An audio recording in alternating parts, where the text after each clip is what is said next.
আমি ভাবতে পারি না তোমার পাশের বালিশে অন্য কেউ শোবে।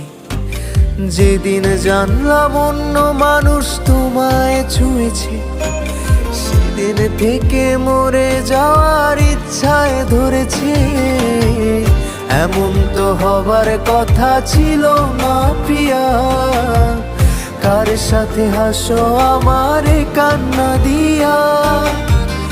আজও তোমায় স্বপ্ন দেখে ভাঙে আমার ঘুম, তারপর সারাটা রাত কাটে রে নির্ঘুম।